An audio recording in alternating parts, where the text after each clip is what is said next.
السلام عليكم ورحمة الله وبركاته. الحمد لله نحمده ونستعينه ونستغفره ونؤمن به ونتوكل عليه ونعوذ بالله من شرور أنفسنا ومن سيئات أعمالنا. من يهده الله فلا مضل له ومن يضلله فلا هادي له. ونشهد أن لا إله إلا الله وحده لا شريك له. ونشهد أن سيدنا وسندنا وحبيبنا وحبيب ربنا وطبيبنا وطبيب قلوبنا ومولانا محمدا عبده ورسوله الذي أرسله بالحق بشيرا ونذيرا وداعيا إلى الله بإذنه وسراجا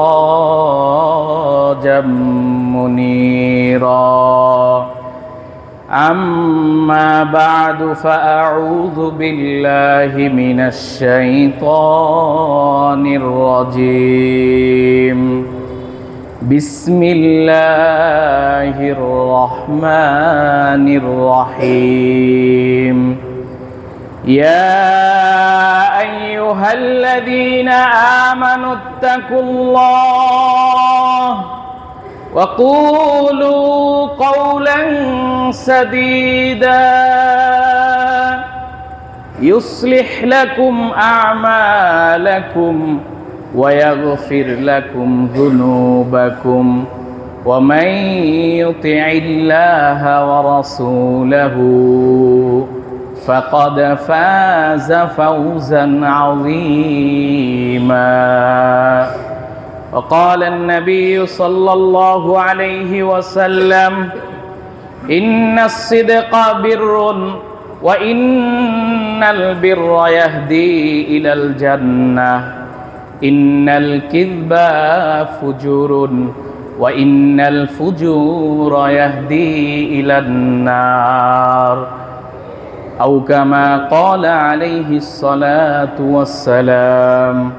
صدق الله العظيم وصدق رسوله النبي الكريم ونحن على ذلك من الشاهدين والشاكرين والحمد لله رب العالمين. সকলেই মোহাব্বতের সাথে দুরূদ ইব্রাহিমি পাঠ করি। আল্লাহুম্মা সাল্লি আলা মুহাম্মাদিন ওয়া আলা আলি মুহাম্মাদ কামা সাল্লাইতা আলা ইব্রাহিম ওয়া আলা আলি ইব্রাহিম ইন্নাকা হামিদুম মাজিদ। اللهم بارك على محمد وعلى آل محمد كما باركت على إبراهيم وعلى آل إبراهيم إنك حميد مجيد. بلغ العلا بكماله كشف الدجى بجماله حسنت جميع خصاله صلوا عليه وآله. दिखा दे मुझे इलाही दिखा दे मुझे दियारे मदीना इलाही बना दे मुझे गुबारे मदीना बलगल उला बिकमालिही कशफत तुजा बिजमालिही हसनत जमीउ खिसालिही सल्लु अलैहि वालिही।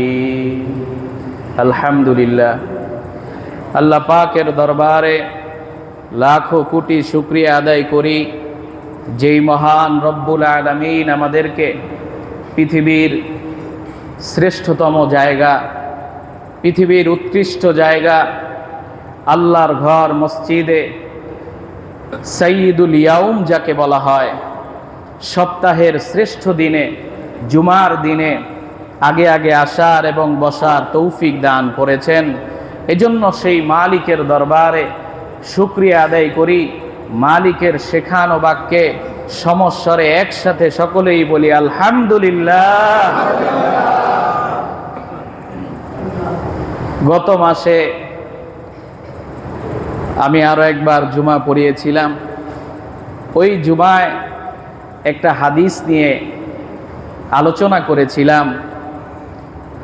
আল্লাহর নবী, বিশ্ব নবী, রহমাতুল্লিল আলামিন, সাইয়্যিদুল মুরসালিন নবী মুহাম্মদুর রাসূলুল্লাহ সাল্লাল্লাহু আলাইহি ওয়াসাল্লাম, তিনি আমাদেরকে 4টা চারিত্রিক গুণের কথা বলেছেন।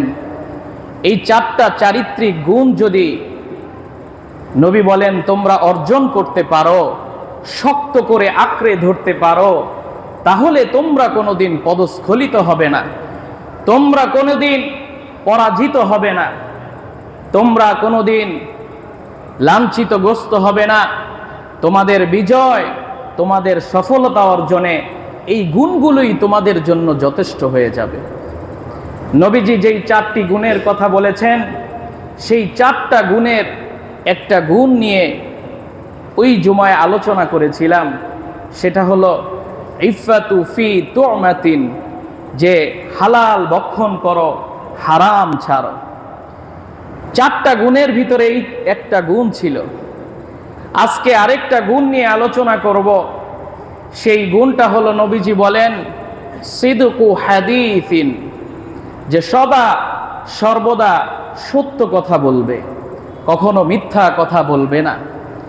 আজকে গোটা সমাজ ব্যবস্থা মিথ্যায় জর্জরিত হয়ে পড়েছে। সত্য কথার, সত্যবাদী মানুষের অভাব দিন দিন বেড়েই চলছে। মানুষ চলতে ফিরতে, উঠতে বসতে, সামান্য তুচ্ছ বিষয় নির্দ্বিধায় মিথ্যা বলে যাচ্ছে। কখনো নিজের ব্যক্তিত্ব তুলে ধরার জন্য মিথ্যা কথা বলে, কখনো বরত্ব প্রকাশ করার জন্য, কখনো পাণ্ডিত্য জাহির করার জন্য, কখনো আমিত্ব প্রকাশ করার জন্য, কখনো অহেতুক হাসি তামাশা করে, কৌতুক করে, রসিকতা করে নির্দ্বিধায় মিথ্যা বলে যাচ্ছে।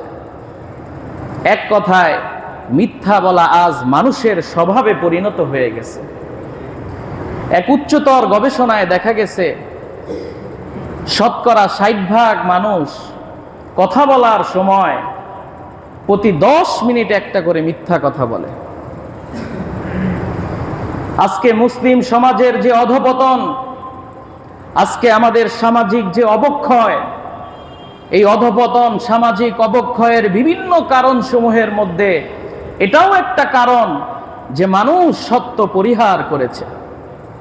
অথচ আল্লাহ এবং আল্লাহ রাসূল সাল্লাল্লাহু আলাইহি ওয়াসাল্লাম মানুষকে সত্য কথা বলার জন্য, সত্যবাদীদের সাথী হওয়ার জন্য উদ্বুদ্ধ করেছেন এবং মিথ্যার অশুভ পরিণতি সম্পর্কে মানব জাতিকে সতর্ক করেছেন যে মিথ্যা বলা মহাপাপ, এটা সর্বজন বিদিত। এরপরেও মিথ্যার সঙ্গেই আমাদের নিত্য বসতি। অথচ আল্লাহ রাব্বুল আলামিন তিনি সত্যবাদী ছিলেন। আল্লাহ সত্য কথা বলেন, আল্লাহর চেয়ে সত্যবাদী আর কে হতে পারে? তিনি আমাদের প্রভু, তিনি আমাদের রব, তিনি আমাদের সৃষ্টিকর্তা, তিনি সত্যবাদী। আল্লাহ নিজেই কোরআনে কারিমে ঘোষণা দেন যে আমার থেকে আর কে আছে অধিক সত্যবাদী। 5 নাম্বার পারার 10 নাম্বার পৃষ্ঠায় সূরাতুন নিসার 87 নাম্বার আয়াতে আল্লাহ বলেন, ওয়ামান আসদাকু মিনাল্লাহি হাদিসা, আমি আল্লাহর চেয়ে অধিক সত্যবাদী আর কে হতে পারে। এই আয়াত থেকে বোঝা যায় যে সত্য কথা আল্লাহর একটি সিফাত, আল্লাহর একটি গুণ। এই সিফাত, এই গুণ নবীদের মধ্যেও ছিল। আল্লাহ বলেন, পৃথিবীর বুকে আমি যত পয়গম্বর, যত নবী, যত রাসূল এই পৃথিবীর বুকে প্রেরণ করেছি, সমস্ত রাসূল, সমস্ত পয়গম্বর তারা সকলেই সত্য কথা বলতেন এবং সত্যবাদী ছিলেন। সমস্ত নবীদের ব্যাপারে আল্লাহ রাব্বুল আলামিন আমভাবে বলেছেন, যেটা 23 নাম্বার পারার 2 নাম্বার পৃষ্ঠায় সূরা ইয়াসিনের 52 নাম্বার আয়াতের শেষ অংশে আল্লাহ বলেন, ওয়াসাদাকাল মুরসালুন, যে যত পয়গম্বর, যত নবী, যত রসুল এই পৃথিবীর বুকে আগমন করেছে সমস্ত নবী সত্যবাদী ছিলেন। এখানে আল্লাহ আমভাবে নবীদের কথা বলেছেন। এরপরে আল্লাহ বিশেষভাবে খাস করে কোরআনের বিভিন্ন আয়াত নাজিল করে বিশেষ বিশেষ নবীদের ব্যাপারে বলেছেন আলাদা করে।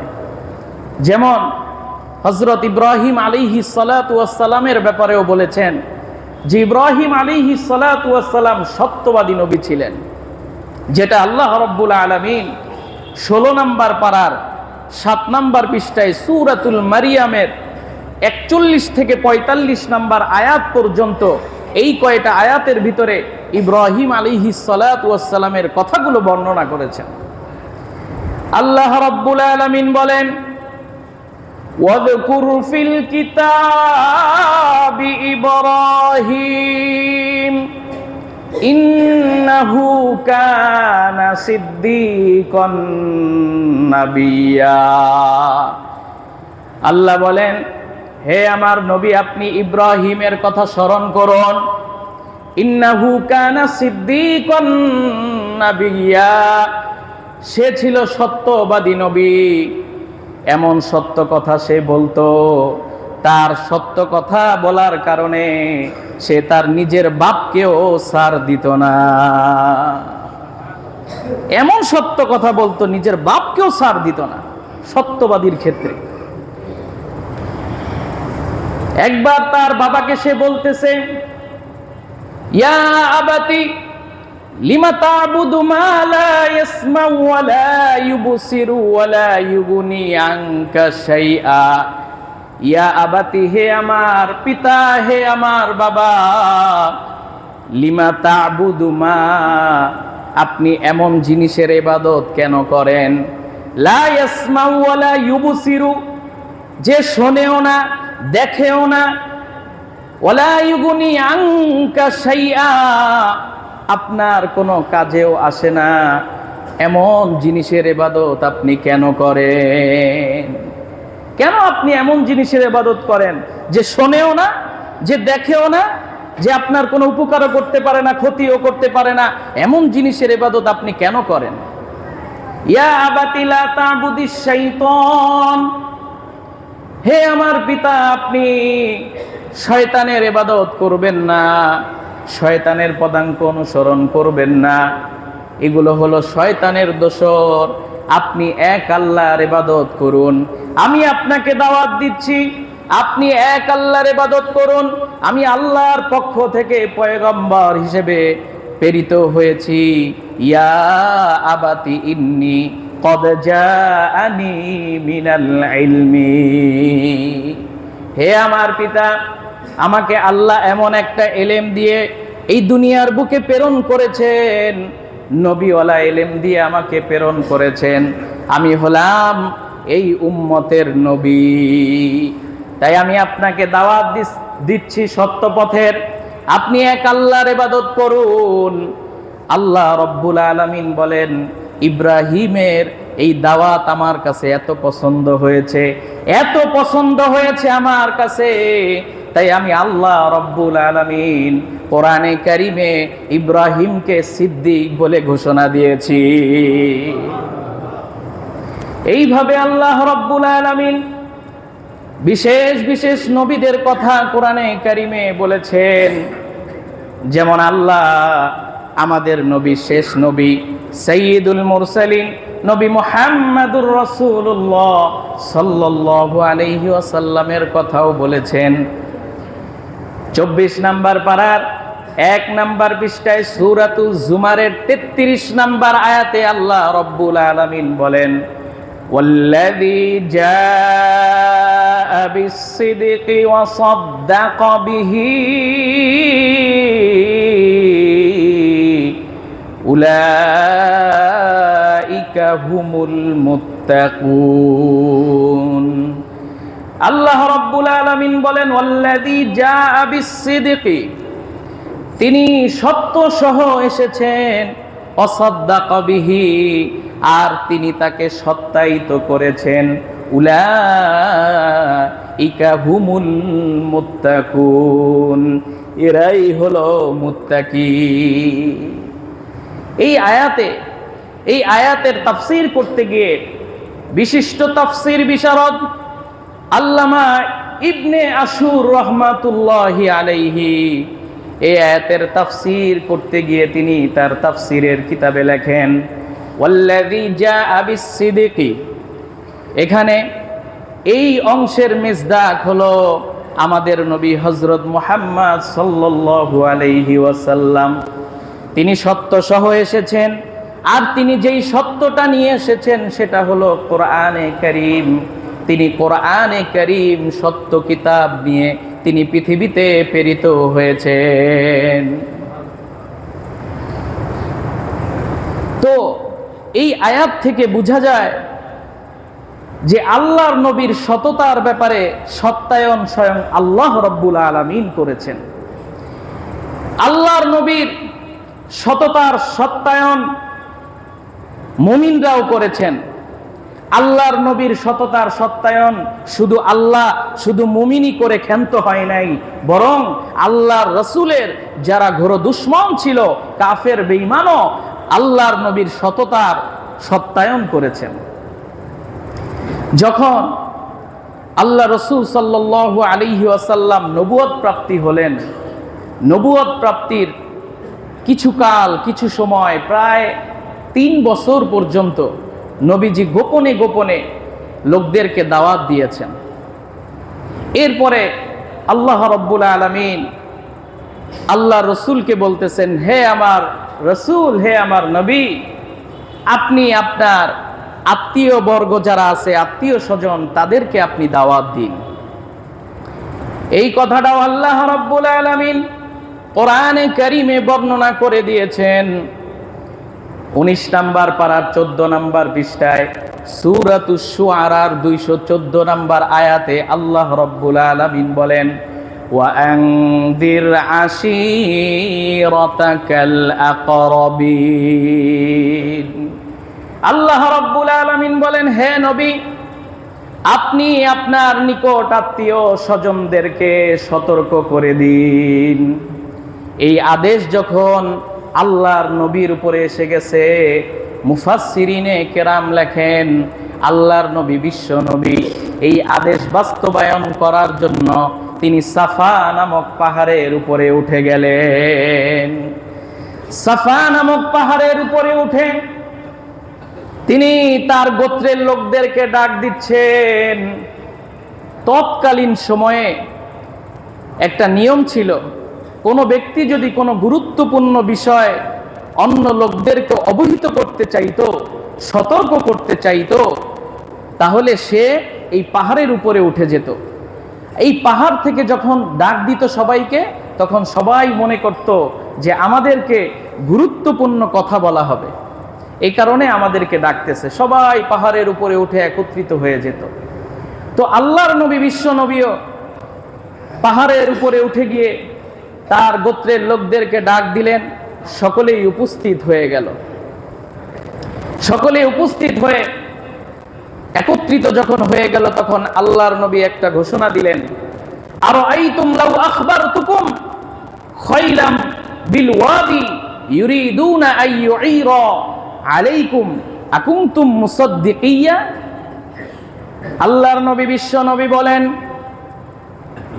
এ আমার সম্প্রদায়, আত্মীয় স্বজন, তোমরা শুনে রাখো, আমি যদি তোমাদেরকে এই খবরটা দেই যে এই পাহাড়ের পাদদেশে একদল সৈন্যলোক লুকায়িত আছে, একদল সৈন্যলোক লুকায়িত আছে, হতে পারে তোমাদের উপর আক্রমণ করতে পারে, এই বিপদের খবরটা যদি তোমাদেরকে দেই, তাহলে তোমরা কি আমার এই কথাটাকে সত্য মনে করবে কিনা?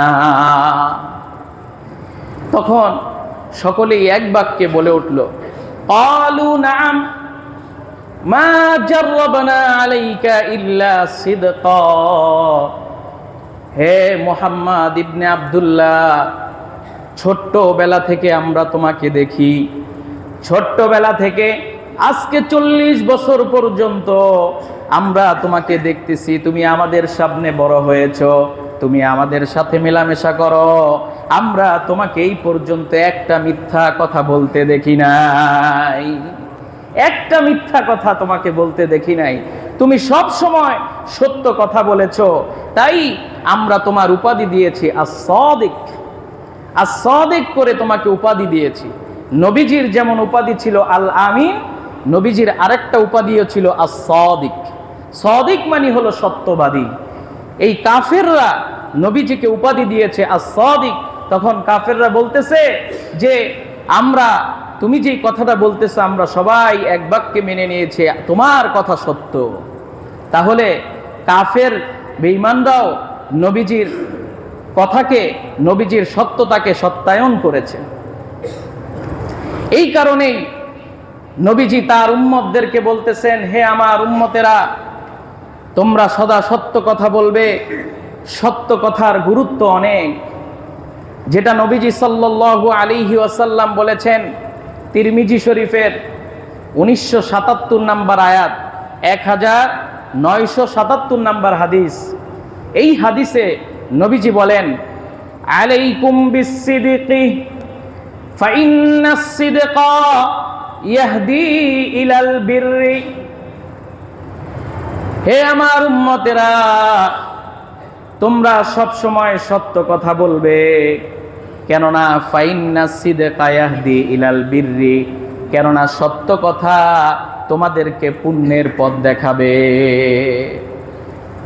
ওয়া ইন্নাল বিররা ইয়াহদি ইলাল জান্নাহ, আর পুণ্যের কাজ তোমাদেরকে জান্নাত পর্যন্ত পৌঁছে দিবে।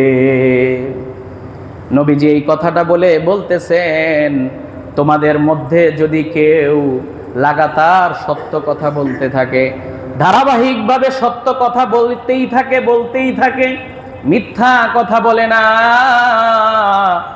তাহলে আল্লাহ রব্বুল আলামিন সত্যবাদীদের খাতায় তার নামটা লিপিবদ্ধ করে দেন। আল্লাহ তাকে সিদ্দিক উপাধিতে ভূষিত করেন। কাল হাসরের ময়দানে আল্লাহ তাকে সিদ্দিক বলে ডাক দিবেন। কাল হাসরের ময়দানে যদি আল্লাহ কাউকে সিদ্দিক বলে ডাক দেয়, তাহলে ওই ব্যক্তির জান্নাত ছাড়া আর কোনো উপায় নাই। সুবহানাল্লাহ। এই পৃথিবীর বুকে একজন ব্যক্তি ছিলেন সিদ্দিক উপাধিতে ভূষিত, তিনি হলেন হযরত আবু বকর সিদ্দিক রাদিয়াল্লাহু তাআলা আনহু। তিনি সিদ্দিক কিভাবে হয়েছেন, সিদ্দিক উপাধিতে ভূষিত কিভাবে হলেন? মেরাজের রজনী আল্লাহর নবী বিশ্ব নবীকে যখন আল্লাহ রাব্বুল আলামিন ডাক দিলেন, নবী আমার সাথে আপনি দেখা করুন। ফেরেশতার মাধ্যমে আল্লাহর নবীকে মসজিদে হারাম থেকে নিয়ে মসজিদে আকসা পর্যন্ত ভ্রমণ করিয়েছে। এটাও আল্লাহ রব্বুল আলামিন কোরআনে কারিমে বলে দিয়েছেন। 15 নাম্বার পারার 1 নাম্বার পৃষ্ঠায় সূরাতুল বনি ইসরাইলের 1 নাম্বার আয়াতে আল্লাহ বলেন এই কথাটা, সুবহানাল্লাযী আসরা বিআবদিহি লাইলাম মিনাল মাসজিদিল হারাম ইলাল মাসজিদিল আকসাল্লাযী বারাকনা হাওলাহু লিনুরিয়াহু মিন আয়াতিনা ইন্নাহু হুয়াস সামিউল বাসীর। আল্লাহ রাব্বুল আলামিন বলেন, আমি ওই পবিত্র সত্তা যিনি আমি আমার বান্দা মুহাম্মদ ইবনে আব্দুল্লাহকে আমি মসজিদে হারাম থেকে নিয়ে মসজিদে আকসা পর্যন্ত এক রাত্রের ভিতরেই ভ্রমণ করিয়েছি। হাওলাহু বারাকনা, তার আশপাশটাকে আমি বরকত দিয়ে ভরপুর করে দিয়েছি। জানো নাকি কেন? লিনুরিয়াহু মিন আয়াতিনা, কারণ হলো আমি তাকে আমার নিদর্শন সমূহ দেখাতে চেয়েছি। ইন্নাহু হুয়াস সামিউল বাসীর, নিশ্চয়ই আল্লাহ সর্বশ্রোতা সর্বদ্রষ্টা। এই আয়াতের ভিতরে আল্লাহ রাব্বুল আলামিন নবীর মেরাজের কথা বলেছেন, যে রাতের এক অংশে আল্লাহ রাব্বুল আলামিন আল্লাহর রাসূলকে মসজিদে হারাম থেকে নিয়ে মসজিদে আকসা ভ্রমণ করিয়েছেন। সেখান থেকে সপ্ত আসমান ভ্রমণ করিয়েছেন। সপ্ত আসমানের উপর আরশ, কুরসি, জান্নাত, জাহান্নাম সবকিছু দেখে আল্লাহর সাথে কথোপকথন করে আবার তিনি এই রাত্রির ভিতরেই চলে এসেছেন মসজিদে হারামে। নবীজি মসজিদে হারামে এসে ফজরের নামাজের পরে সাহাবায়ে কেরামকে সামনে রেখে তিনি বলেছিলেন, ও আমার সাহাবায়ে কেরামরা, আমি আজকে রাত্রে মেরাজে গমন করেছিলাম মসজিদে হারাম থেকে মসজিদে আকসা, এরপরে সপ্তম আসমান, জান্নাত, জাহান্নাম, আরশ, কুরসি, আল্লাহর সাথে দেখা করে আমি আবার চলে এসেছি। এই কথাগুলো যখন বলতেছিলেন সাহাবায়ে কেরামকে, কিছু কিছু ছিল ওইখানে মুনাফিক। মুনাফিকরা বলল, এই তো পাইছি, মুহাম্মদ ইবনে আব্দুল্লাহকে সাইজ করার একটা কথা পাইছি। মুহাম্মদ ইবনে আব্দুল্লাহকে মানুষ থেকে দূরে সরানোর জন্য একটা কথা পেয়েছি। মুহাম্মদ যে পাগল, মুহাম্মদ যে জাদুকর, এই কথা দ্বারাই বোঝা যায়। তারা চিন্তা করতে লাগলো যে মুহাম্মদের ঘনিষ্ঠ লোককে, তাকে গিয়ে এই কথাটা বলবো, তাকে যদি এই কথা বলে দূরে সরানো যায় তার থেকে, তাহলে অন্যান্য লোকরাও তার থেকে দূরে সরে যাবে। তারা ভেবে ভেবে চিন্তা করলো মুহাম্মদের ঘনিষ্ঠ লোককে। মুহাম্মদের সবচেয়ে কাছের বন্ধু হলো হযরত আবু বকর রাদিয়াল্লাহু তাআলা আনহু। আবু বকর রাদিয়াল্লাহু তাআলা আনহু আবার ওই দিন তিনি নবীজির কাছে ছিলেন না, তিনি বাহিরে ছিলেন। কাফের মুনাফিকরা আবু বকরকে রাস্তায় দেখা হয়ে গেল আবু বকরের সাথে। আবু বকরকে বলতেছে, আবু বকর শুনছো নাকি তোমার বন্ধু মুহাম্মদ ইবনে আব্দুল্লাহ কি বলে? পাগলের প্রলেপ কথা বলে। সে বলে সে নাকি এক রাত্রিতে মসজিদে হারাম থেকে মসজিদে আকসা, এরপরে সপ্ত আকাশ পাড়ি দিয়ে আরশ, কুরসি, জান্নাত, জাহান্নাম দেখে তার খোদার সাথে কথা বলে নাকি আবার এক রাত্রিতে এসে পড়েছে। এটা কি তুমি বিশ্বাস করো?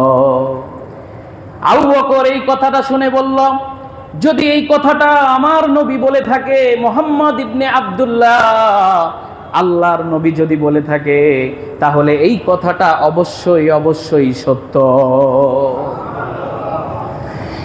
এর ব্যাপারে কোনো সন্দেহ নাই, লা রাইবা ফিহ, কোনো সন্দেহ নাই। আমি সাক্ষ্য দিচ্ছি এই কথা সত্য। এই কথাটা যখন নবীজি পরবর্তীতে শুনতে পারলেন যে আবু বকর এক বাক্যে আমার কথাটাকে বিশ্বাস করেছে, তখন নবীজি তাকে সিদ্দিক উপাধিতে ভূষিত করেছিলেন। এইভাবে হযরত আবু বকর সিদ্দিক রাদিয়াল্লাহু তাআলা আনহুকে সিদ্দিক উপাধিতে ভূষিত করা হয়েছে।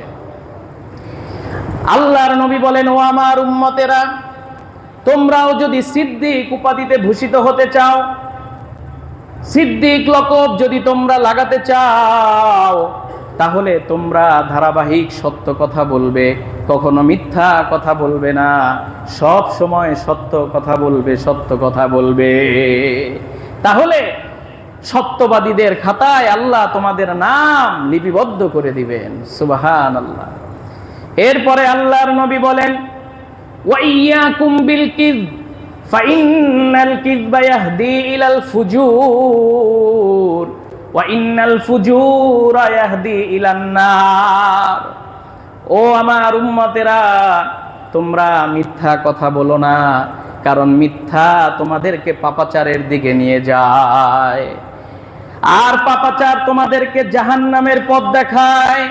তোমরা মিথ্যা কথা বলবা না, কারণ মিথ্যা কথা যদি বলো, কাল হাসরের ময়দানে তোমাদের জিহ্বাগুলো আগুনের কেচি দ্বারা কাটা হবে। নবীজি বলেন, কোন ব্যক্তি যদি মিথ্যা কথা বলে, মিথ্যা কথা বলে, ধারাবাহিকভাবে মিথ্যা বলে, মিথ্যা বলতে বলতে মিথ্যায় অভ্যস্ত হয়ে যায়, সত্য বলতে পারে না, কথায় কথায় মিথ্যা বলে, এমন ব্যক্তির নামটাও আল্লাহ রব্বুল আলামিন মিথ্যাবাদীদের খাতায় লিপিবদ্ধ করে দেন। নাউজুবিল্লাহ। মিথ্যাবাদীদের খাতায় লিপিবদ্ধ করে দেন। কাল হাসরের ময়দানে তাকে কাজ্জাব বলে ডাকা হবে, মিথ্যাবাদী বলে ডাকা হবে। যাকে মিথ্যাবাদী বলে ডাকা হবে তার জাহান্নাম ছাড়া আর কোনো উপায় নেই। আল্লাহ রাব্বুল আলামিন আমাদের সকলকে সব সময় সত্য কথা বলার তৌফিক দান করুক। সকলে বলে আমিন। এই তো আল্লাহর কথা বললাম, আল্লাহর নবীদের কথা বললাম, এরপরে আল্লাহ রাব্বুল আলামিন সমস্ত বান্দাদেরকে উদ্দেশ্য করে বলতেছেন, সমস্ত মুমিনদেরকে উদ্দেশ্য করে আমাদেরকে বলেন যে, হে আমার বান্দা বান্দিরা, তোমরা শুনে রাখো, তোমরা সব সময় আমাকে ভয় করবে। আমাকে ভয় করে তোমরা সব সময় সত্য কথা বলবে।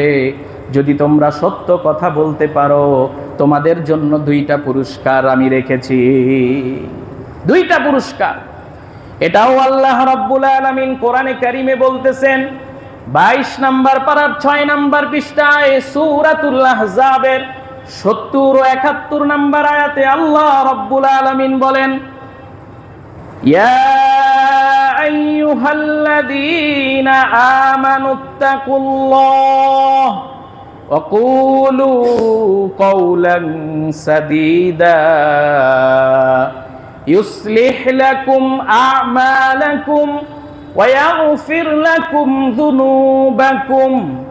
আল্লাহ রাব্বুল আলামিন বলেন, ইয়া আইয়ুহান নাসুত্তাকু, ইয়া আইয়ুহাল্লাযীনা আমানুত্তাকুল্লাহ, হে আমার ঈমানদার বান্দা বান্দিরা, ইত্তাকুল্লাহ, আল্লাহকে তোমরা ভয় করো।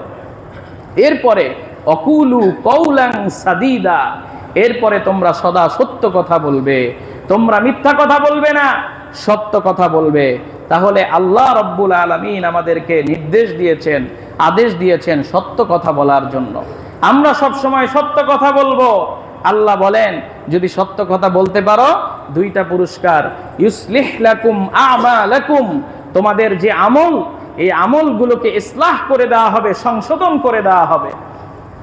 প্রথম পুরস্কার, তোমাদের আমলগুলোকে সংশোধন করা হবে। যদি তোমরা পিছনে মিথ্যা কথা বলেও থাকো, অন্যায় করে ফেলো, তোমাদের আমলগুলোকে সংশোধন করে দিবেন আল্লাহ। এরপরের পুরস্কার হলো ওয়ায়াগফির লাকুম যুনুবাকুম, আল্লাহ তোমাদের গুনাহ খাতাগুলোকে মাফ করে দিবেন। তোমরা তওবা করো। যদি পূর্বে মিথ্যা কথা বলে থাকো, আজকে থেকে আমরা সকলে তওবা করি যে আল্লাহ আর মিথ্যা কথা বলবো না, সব সময় সত্য কথা বলবো। যদি তোমরা এভাবে তওবা করতে পারো, তাহলে ওয়ায়াগফির লাকুম যুনুবাকুম, তোমাদের পিছনের গুনাহ খাতাগুলো আল্লাহ মাফ করে দিবেন। সুবহানাল্লাহ। আল্লাহ কত দয়া করে, কত মেহেরবানি করে আল্লাহ আমাদেরকে বলতেছেন যে, বান্দা, তুমি শয়তানের ধোঁকায় পড়ে মিথ্যা কথা বলে ফেলেছো, তুমি এখন সত্য কথা বলো, তাহলে তোমার পিছনের মিথ্যাগুলো আমি মাফ করে দিব। এইভাবে আল্লাহ ডেকে ডেকে বলতেছেন। আমরা তওবা করি যে আল্লাহ যেন আমাদেরকে সত্য কথা বলার তৌফিক দান করেন। সকলে বলে আমিন। এরপরে আল্লাহর নবী বিশ্ব নবী বলেন, আস-সিদকু ইউনজি ওয়াল কিযবু ইউহলিক। সত্য মুক্তি দেয়, মিথ্যা তোমাদেরকে ধ্বংস করে দিবে। সত্য তোমাদেরকে বিজয় এনে দিবে, সত্য তোমাদেরকে জয় এনে দিবে, মিথ্যা তোমাদেরকে ধ্বংস করে দিবে, মিথ্যা তোমাদেরকে পরাজয় এনে দিবে। তাই তোমরা সব সময় আস-সিদকু ইউনজি, সব সময় তোমরা সত্য কথা বলবে, তাহলে সত্য তোমাদেরকে মুক্তি দিবে। সত্য যে তোমাদেরকে কিভাবে মুক্তি দিবে এর একটা দৃষ্টান্ত যদি আপনাদের সামনে পেশ করা হয় তাহলে বুঝতে পারবেন। একটা এক্সাম্পল হলো যে আগের জামানার মানুষগুলো দেখবেন তাদের কোনো কাগজপাতি ছিল না, মুখে মুখে দিয়ে দিত, এই জমিটা তোমারে দিয়ে দিলাম। এত তারা সত্যবাদী ছিল। এখন তো একজন আরেকজনকে বিশ্বাসই করতে চায় না, কারণ ওই যে বিশ্বাস হারা হয়ে গেছে মানুষ। আগের জমানায় হিন্দুস্তানে একটা জমি ছিল, ওই জমিনটা সরকারি খাস জমিন। ওই জমিন, সরকারি খাস জমিন নিয়ে দুই পক্ষ মারামারি করতেছে।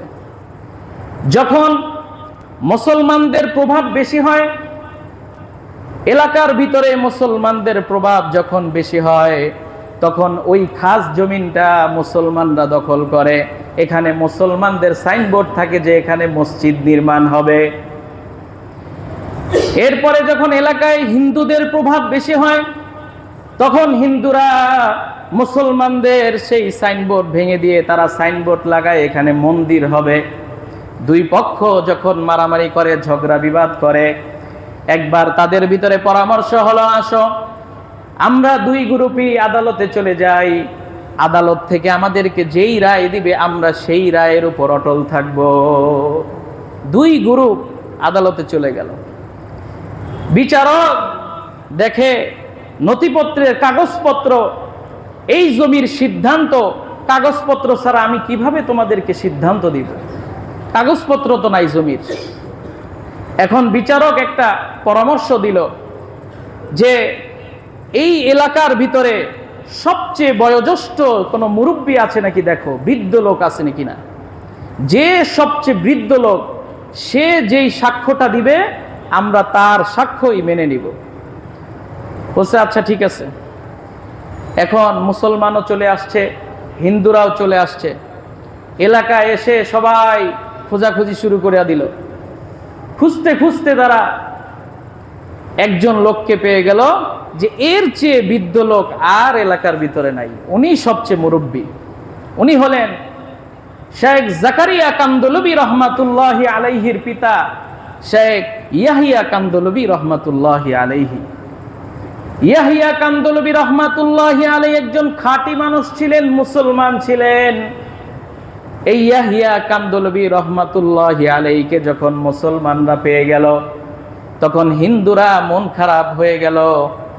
আর আদালতে গিয়ে কি করব? মুসলমানদের পক্ষেই তো সাক্ষী, আমরা তো আর পাবো না।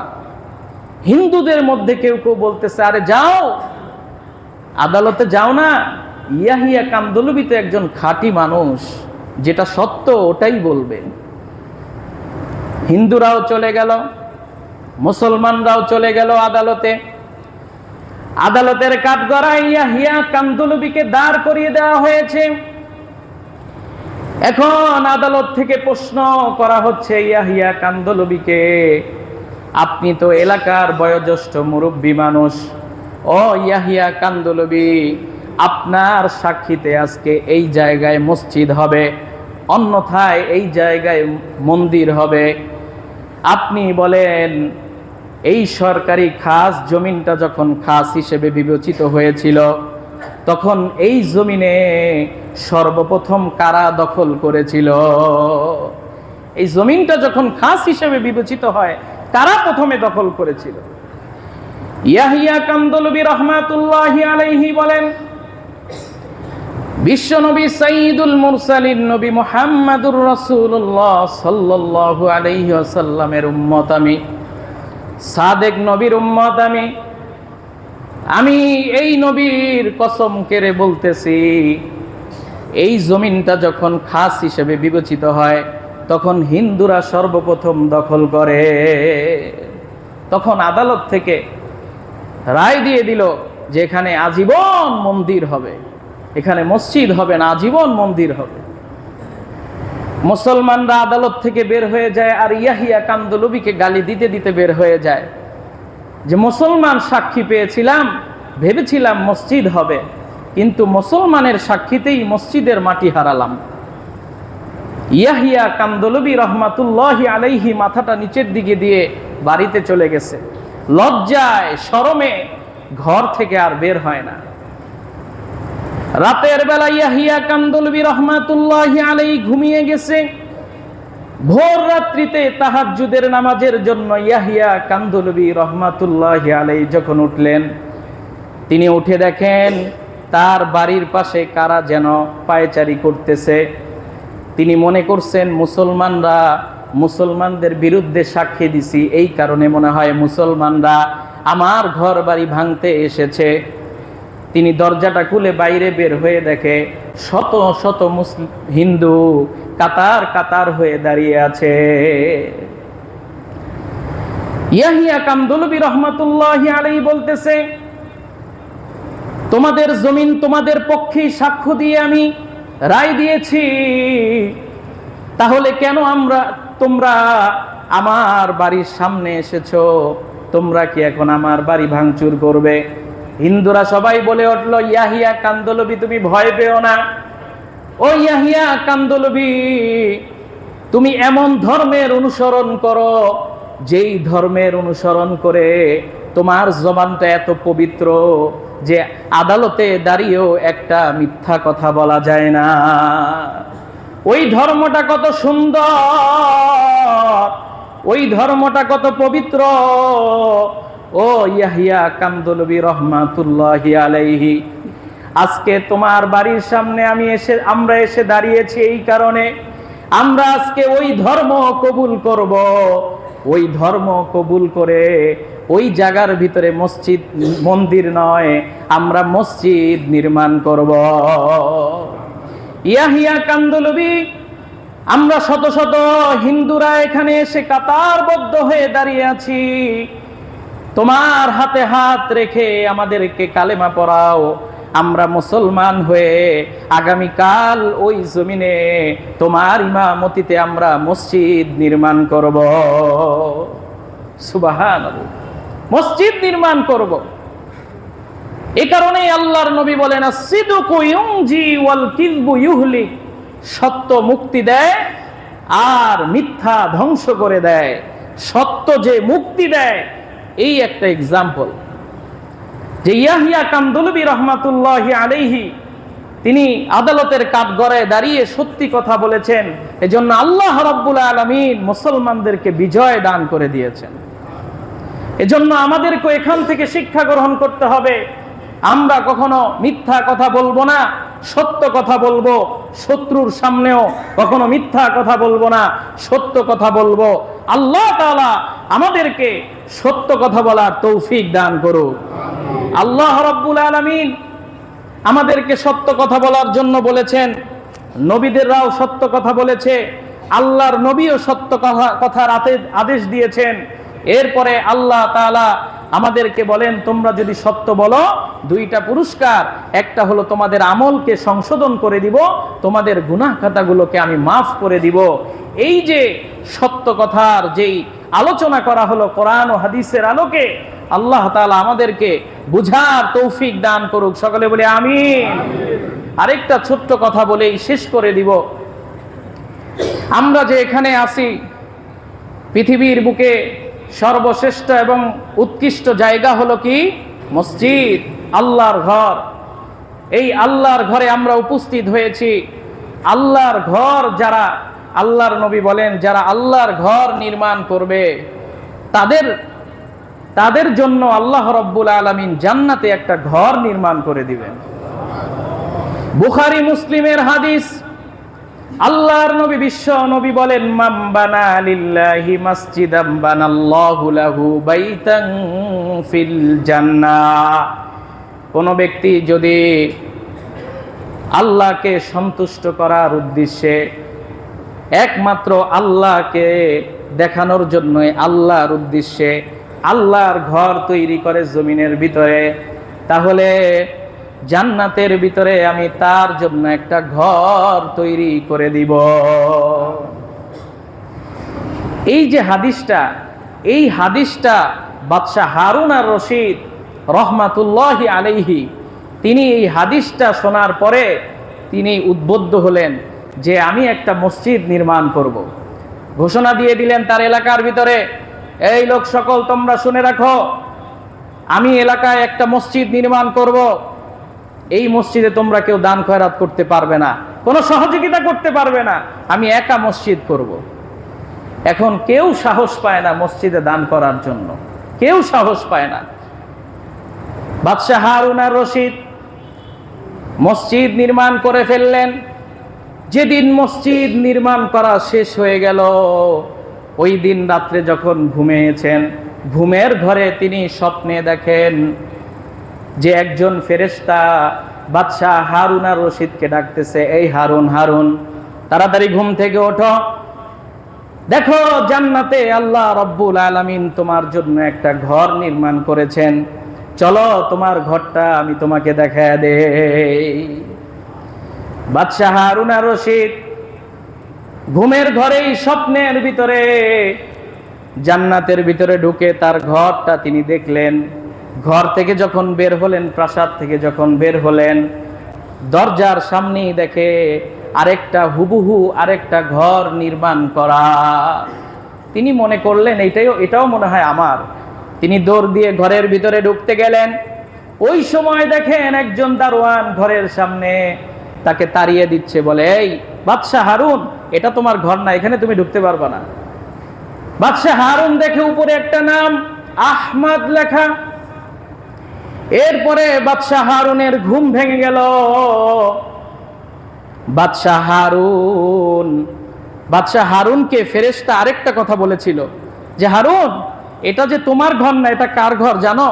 এটা হলো তোমার যে মসজিদ নির্মাণ করেছিল যোগালী, ওই যে একটা যোগালী আহমদ নাম, ওই যোগালীর ঘর এটা।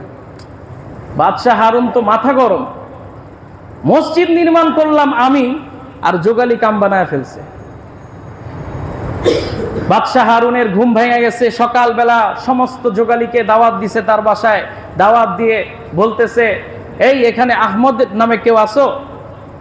তো বলছে যে বাদশাহ আমি। তো বলছে যে আমি একটা মসজিদ নির্মাণ করেছি, বলেছি কাউকে দান না করতে, কিন্তু আমি মসজিদ নির্মাণ করার কারণে জান্নাতে আল্লাহ আমাকে একটা ঘর দিয়েছেন, তোমাকেও একটা ঘর দিয়েছে আমি দেখলাম জান্নাতে, কেন তুমি কি মসজিদ নির্মাণ করেছো?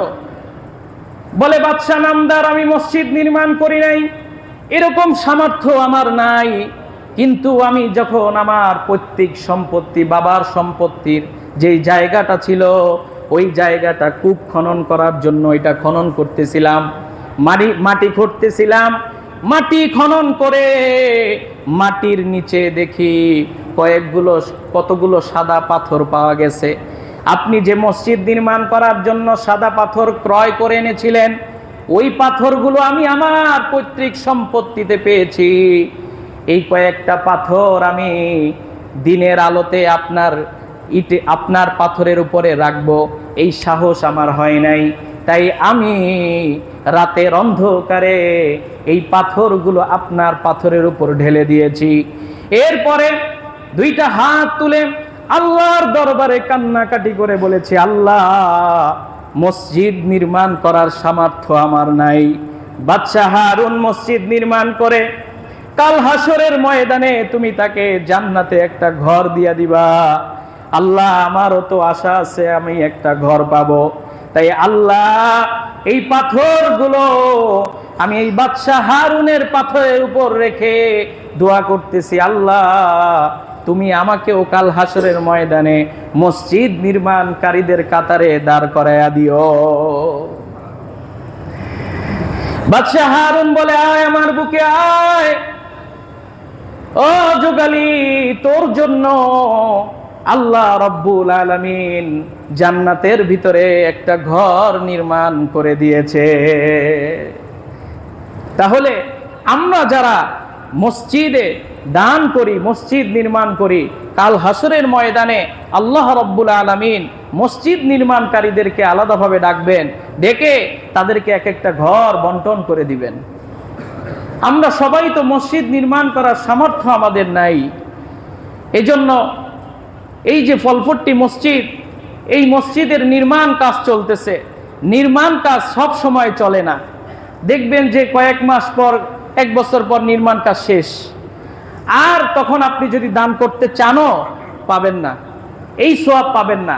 কিন্তু এখন যদি আপনি মসজিদ নির্মাণের জন্য এখন যদি মসজিদে সহযোগিতা করেন, তাহলে আর এই চিন্তা রাখবেন, এই নিয়ত রাখবেন, আল্লাহ আমার তো মসজিদ নির্মাণ করার সামর্থ্য নাই একার, তাই আমি আল্লাহ এখানে সহযোগিতা করলাম, কাল হাসরের ময়দানে তুমি আমাকে মসজিদ নির্মাণকারীদের কাতারে দাঁড় করাইয়া দিও।